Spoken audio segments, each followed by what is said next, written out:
Welcome students to easy business.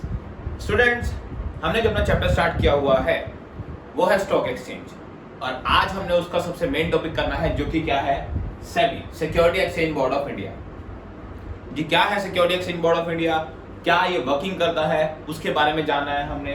देखिए students, stock exchange board of India की need कब पड़ी, पहले तो ये देखते हैं। देखिए इसका दूसरा नाम है security exchange board of India. Okay, security and exchange board of India. तो नाम से क्या पता लग रहा है, सिक्योरिटीज। ओके, जो कि क्या करे, सिक्योरिटीज पे अपनी कमांड रखे। सिक्योरिटीज मींस कौन सी हो गई, द शेयर्स, डिबेंचर्स, बॉन्ड्स। जो इसके ऊपर अपनी पूरी कमांड रखे, इनके लिए रूल्स रेगुलेशन फ्रेम करे, वो कौन है, हमारी security exchange board of India. मतलब सिक्योरिटी की एक्सचेंज मतलब सेल या परचेज, उनको जो कंट्रोल करता है वो एक इंडिया का बोर्ड, वो कौन है, सेबी है। ओके, ये सेबी कब आया, देखिए सबसे पहले for protecting the rights of investors. जो हमारे इन्वेस्टर्स है उनके जो राइट थे, उनके जो अधिकार थे, ओके, उनको प्रोटेक्ट करने के लिए पहले हमने एक एक्ट बनाया था। कौन सा जी, कैपिटल इशू एक्ट, या फिर इसे आप कह सकते हैं कैपिटल इशू कंट्रोल एक्ट, जो कि 1947 में क्या हुआ था, एनफोर्स में लाया गया था।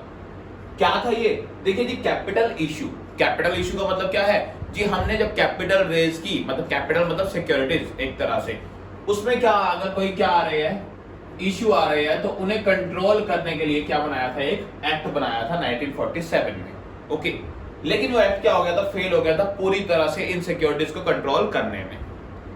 उसके बाद हमें क्या किया, हमने इसमें जो हमें ड्रॉबैक्स आई थी जितनी भी, उस ड्रॉबैक्स को रिमूव करने के लिए, कवर करने के लिए हमने एक और एक्ट पास किया। इंडिया में एक और एक्ट पास हुआ, कौन सा, दैट वाज सेबी। सेबी क्या है जी, security and exchange board of India. Okay, कब एस्टेब्लिश हुआ था ये, 1992 में।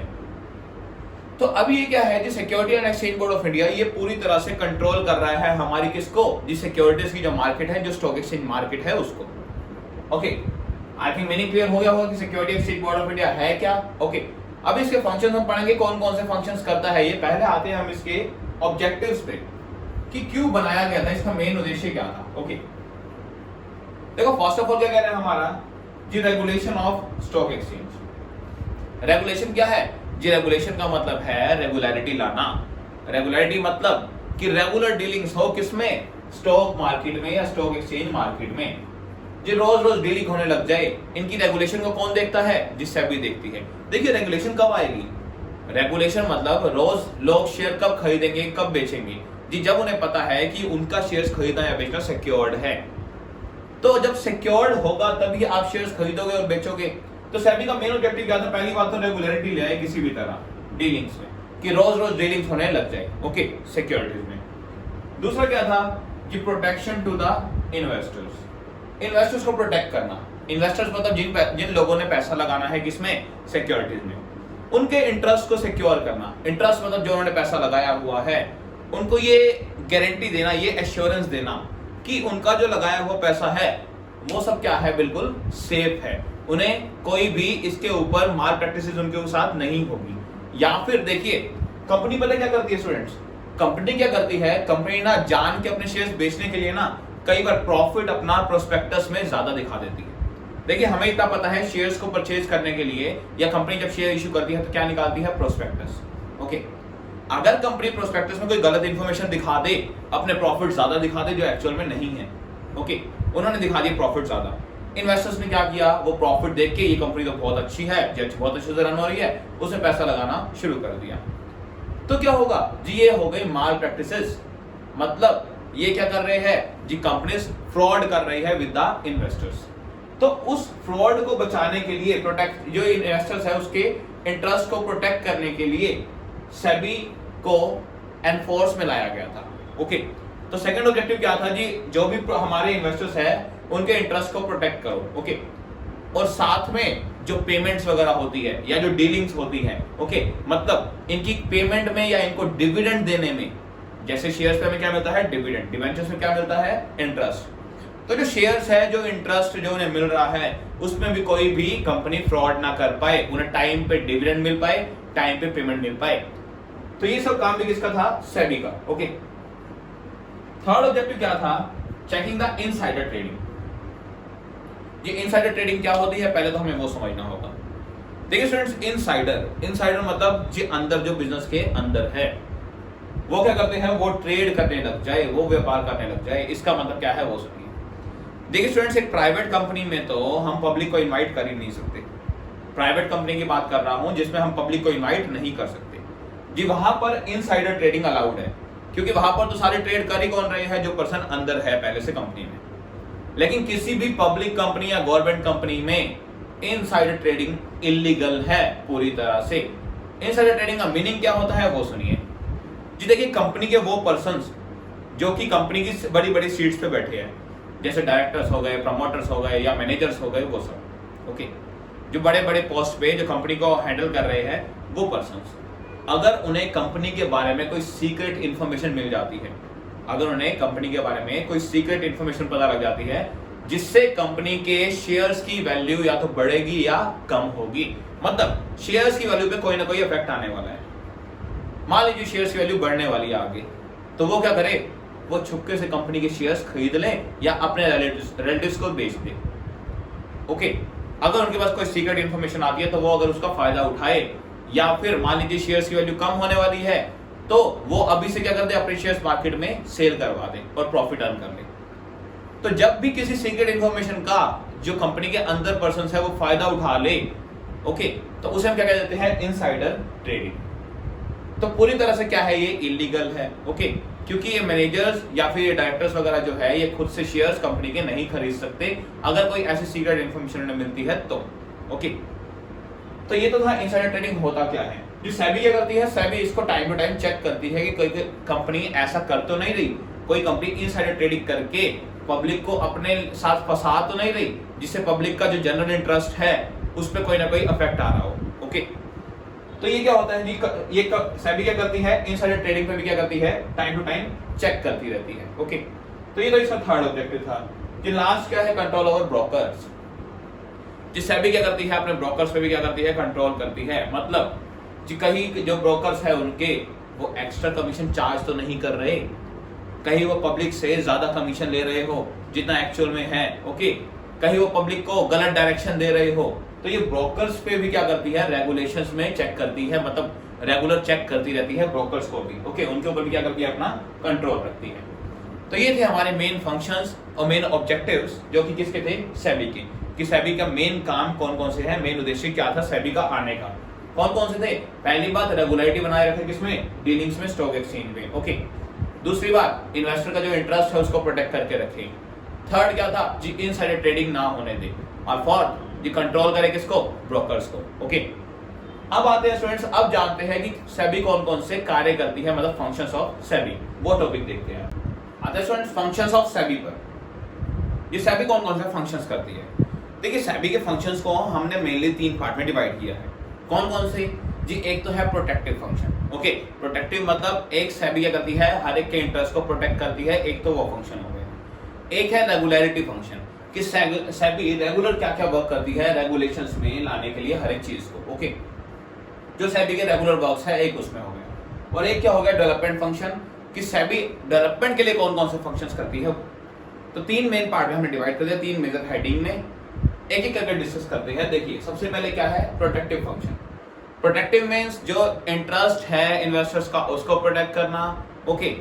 और मैंने अभी आपको बताया था कि एक ट्रेड कौन सा होता है जी, एक ट्रेड होता है इनसाइडर, उससे भी क्या करना, चेक करते रहना बार बार। देखिए अनफेयर ट्रेड प्रैक्टिसेस जो होती है, मतलब जो ऐसे व्यापार होते हैं जिसमें कुछ ना कुछ क्या होता है, फ्रॉड्स होते हैं, उनको क्या करना, हटाना, अनफेयर ट्रेड प्रैक्टिसेस को। और इनसाइडर ट्रेडिंग के ऊपर पूरी नजर बनाए रखना, चेक करते रहना उन्हें। एजुकेशन प्रोवाइड करना किससे रिलेटेड, शेयर मार्केट से रिलेटेड, किसको, पब्लिक को, ओके। पब्लिक को जो भी इंफॉर्मेशन चाहिए रिलेटेड टू शेयर मार्केट वो उनको प्रोवाइड करवाना। और क्या है जी, रूल्स एंड रेगुलेशंस फ्रेम करना शेयर मार्केट के, स्टॉक एक्सचेंज के। तो ये तो हो गए सारे फंक्शंस कौन से, प्रोटेक्टिव, जो कि क्या करेंगे जी, इन्वेस्टर के इंटरेस्ट को प्रोटेक्ट करेंगे, ओके। ऐसे रूल्स रेगुलेशंस जिनको हर एक को फॉलो करना पड़ेगा हर कंपनी को, ताकि इन्वेस्टर्स क्या रह सके जी, प्रोटेक्ट रह सके। ये तो हो गया प्रोटेक्टिव फंक्शन। अब आते हैं कि सेबी के रेगुलर वर्क्स को कौन से होते हैं, रेगुलरिटी फंक्शन। देखियो रेगुलेटरी फंक्शन में क्या क्या आता है, पहली बात तो कि रेगुलर डीलिंग्स बनाए रखना, ठीक है, जो हमने पढ़ा कि सेबी का मेन फंक्शन क्या है, जो स्टॉक में डीलिंग्स हो रही है उसको रेगुलर बनाए रखना, उसमें रेगुलरिटी लाना। ओके, सेकंड क्या है जी, ब्रोकर्स को रजिस्टर करवाना। जो सब ब्रोकर्स है मतलब जितने भी पर्संस जो कि इंटरमीडिएटर्स कह सकते हो आप, जो कि बीच में आएंगे, कहां पर, जो हमारे इन्वेस्टर है और डिपॉजिटरी, उन दोनों के बीच में जितने भी पर्संस आएंगे उन सबको रजिस्टर भी कौन करता है, जिस सेबी करती है उनको। ओके, तो ब्रोकर्स, सब ब्रोकर्स, अंडरराइटर्स कौन होते हैं, जो शेयर्स में कमीशन खाते हैं, तो इन सबको क्या करना, रजिस्टर करना। ये भी किसका काम होता है, सेबी का। ओके, और क्या करती है सेबी जी, सेबी और किसको रजिस्टर करती है, क्रेडिट रेटिंग एजेंसीज को। अब क्रेडिट रेटिंग एजेंसीज क्या होती है वो सुनिए स्टूडेंट्स। देखिए, क्रेडिट रेटिंग एजेंसीज का मतलब है ऐसी फर्म्स या कंपनीज को रेट करना या उनकी क्रेडिट वर्थीनेस को रेट करना। क्रेडिट वर्थीनेस का मतलब क्या है जी, जो उन्होंने लोन लिया है क्या वो पे करने के एबल है या नहीं है। ओके, वो कितना इजीली अपना लोन वापस पे कर सकते हैं, उस अकॉर्डिंग उन्होंने क्या करना, रेट करना। ओके, देखिए रेटिंग कैसे होती है, मान लीजिए AAA, AA, B, A, ये सारी रेटिंग्स होती है। ओके, AAA क्या होती है, देखिए अगर AAA रेटिंग मिल गई तो मतलब क्या है जी, AAA रेटिंग का मतलब है सबसे टॉप की रेटिंग है। अब अगर वो कंपनी मार्केट में क्या करती है जी, डिबेंचर्स निकालती है बहुत ही कम रेट पे, डिबेंचर्स निकालती है बहुत ही कम इंटरेस्ट पे, तब भी लोग क्या करेंगे, उस कंपनी में इन्वेस्ट करना चाहेंगे, क्योंकि उसकी क्या है जी, जो क्रेडिट रेटिंग है वो बहुत ही अच्छी है। ओके, तो हमें क्या होता है, इससे बेनिफिट क्या मिलता है क्रेडिट रेटिंग से, कि हमें कम इंटरेस्ट पे करना पड़ता है पब्लिक में। कौन कौन सी एजेंसीज है, देखिए ICR है, क्रिसिल है, ये कुछ एजेंसीज हैं जो कि क्या करती है, क्रेडिट रेटिंग एजेंसीज का वर्क करती है। ओके, क्रेडिट देने का वर्क करती है। क्रेडिट मतलब एक तरह से उनको एक तरह से स्कोर देना, मतलब क्रेडिट रेट देना कि वो कितना लोन इजीली क्या कर सकते हैं, गेट कर सकते हैं with lowest rate of interest. Okay, और उनको रजिस्टर करना और उनको रेगुलेट करना, उनकी वर्किंग को, ये भी कौन करता है, सेबी करता है। ओके, उन एजेंसीज को रजिस्टर कौन करता है, सेबी के पास उनको रजिस्टर होना पड़ता है। और क्या है जी, वेंचर कैपिटल फंड, इनको भी रजिस्टर करना किसका काम है जी, सेबी को। अब क्या होते हैं वेंचर कैपिटल फंड, वो सुनिए जी, ऐसे बिजनेस जो कि जिनके पास एक आइडिया है, जिनके पास क्या है, एक आइडिया है बहुत अच्छा, लेकिन उनके पास पैसे नहीं है, उनके पास पैसे नहीं है, वो क्या करना चाहते हैं, वो अपना आइडिया लेके जाना चाहते हैं और उसके थ्रू क्या करना चाहते हैं, उसके थ्रू कैपिटल या फंड रेज करना चाहते हैं, लोन लेना चाहते हैं किसी से। ओके, तो उसे क्या कहते हैं, वेंचर कैपिटल फंड। और इसके लिए भी सबसे पहले हमें सेबी के पास रजिस्टर होना जरूरी है, तभी हम ये ऑप्शन अप्लाई कर सकते हैं। अगर आपके पास आइडिया है तो आपको सेबी के पास रजिस्टर होना पड़ेगा इस वेंचर कैपिटल फंड के ऑप्शन को अवेल करने के लिए। ओके, और क्या होता है जी, देखिए जी, शेयर मार्केट की जो ऑडिट होती है वो भी कौन करता है जी, वो भी सेबी ही करवाती है। ऑडिट मतलब क्या होता है, देखिए अगर आपके बिजनेस का टर्नओवर मतलब एनुअल सेल 2 करोड़ से ऊपर है तो आपको क्या करवाना पड़ेगा, आपको अपने अकाउंट्स ऑडिट करवाने पड़ेंगे। ऑडिट मींस क्या होता है जी, ऑडिट मतलब ऑडिटर्स जो गवर्नमेंट अपॉइंट करती है या फिर पर्सनल ऑडिटर्स आते हैं, प्राइवेट ऑडिटर्स जो कि कंपनी में सारे डेटा को चेक करते हैं। ओके, उन्हें क्या कहते हैं, ऑडिटर्स। मतलब एक तरह से जो कंपनी की फाइनेंशियल पोजीशन है, जो कि बैलेंस शीट, ओके, उस बैलेंस शीट को क्या करना, चेक करना, वो क्या होता है जी, उसका ऑडिट। ओके, ऑडिट मतलब कंपनी की जितनी भी फाइनेंशियल पोजीशन है, मतलब एसेट्स, लायबिलिटीज, ये जो भी ट्रांजैक्शंस है उन सबको चेक करना डीपली। ओके, और उसके बाद उसके ऊपर साइन करना। तो ये ऑडिट वगैरह का वर्क भी कौन करवाती है, शेयर मार्केट का सेबी करवाती है। ये तो हो गई कि उसके रेगुलर फंक्शंस क्या क्या थे। ओके, अब आते हैं इस पे डेवलपमेंट फंक्शन पे कि डेवलपमेंट में कैसे हेल्प करती है सेबी। पहली बात क्या कह रहा है जी, देखिए जितने भी इंटरमीडिएटर्स आते हैं, इंटरमीडिएटर्स मतलब वही सेम पर्सन जो ब्रोकर्स आते हैं, सब ब्रोकर आते हैं बीच में, ओके, जो बीच में अपनी कमीशन चार्ज करने आते हैं, तो उन सबको ट्रेनिंग प्रोवाइड कौन करता है, जो उन सबको सेबी जो होती है उनके लिए ट्रेनिंग प्रोवाइड करती है। ओके, नेक्स्ट क्या है जी, देखिए अगर कोई रिसर्च वर्क है, मतलब सेबी क्या करती है जी, नई नई मार्केट में रिसर्च वर्क करती रहती है, जिससे हमारी जो स्टॉक एक्सचेंज मार्केट है वो और ज्यादा डेवलप हो सके। ओके, तो रिसर्च का वर्क भी क्या कौन करता है जी, सेबी करती है। उसके बाद इंफॉर्मेशन पब्लिश करना पब्लिक के लिए, ये तो हमने पहले भी पढ़ा था, पब्लिक को इंफॉर्मेशन टाइमली प्रोवाइड करना, ये भी किसका काम है, सेबी का। ओके, तो टाइम में क्या करती है, नई नई इंफॉर्मेशन पब्लिश करती रहती है, किसके लिए, पब्लिक के लिए, ताकि ज्यादा से ज्यादा पब्लिक स्टॉक एक्सचेंज मार्केट में आए और स्टॉक एक्सचेंज मार्केट डेवलप करे। ओके, और लास्ट क्या है जी, एनकरेज सेल्फ रेगुलेटिंग ऑर्गेनाइजेशन। उनको भी बढ़ावा देना। क्या होती है सेल्फ रेगुलेशन ऑर्गेनाइजेशन, वो सुनिए।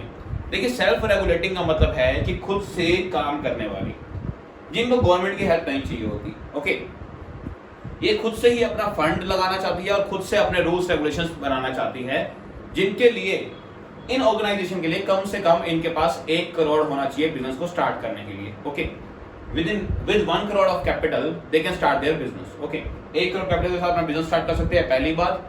और सेक्शन 25 कंपनी का है, एक सेक्शन 25, और एक्ट कौन सा है 1956, उसके अंडर इनको रजिस्टर होना जरूरी है। ओके, तो क्या होता है जी, इनको जो सेल्फ रेगुलेटिंग ऑर्गेनाइजेशन है, मतलब जो खुद से काम करना चाहती है, खुद से अपना बिजनेस कैरी करना चाहती है और खुद के रूल्स रेगुलेशंस बनाती है। ओके, कि वो खुद के रूल्स रेगुलेशंस फॉलो करेंगे, उनके वर्क को भी कौन एनकरेज करता है, सेबी करती है। ओके, तो फ्रेंड्स ये थे हमारे फंक्शंस किसके, सेबी के। आई थिंक आपको बहुत अच्छे से क्लियर हो गए होंगे। तो हमारा चैप्टर यहीं पे कंप्लीट होता है स्टूडेंट्स। नेक्स्ट वीडियो में हम करेंगे अपना नेक्स्ट चैप्टर। टिल देन मिलते हैं नेक्स्ट वीडियो में। अगर वीडियो पसंद आए तो लाइक जरूर करना।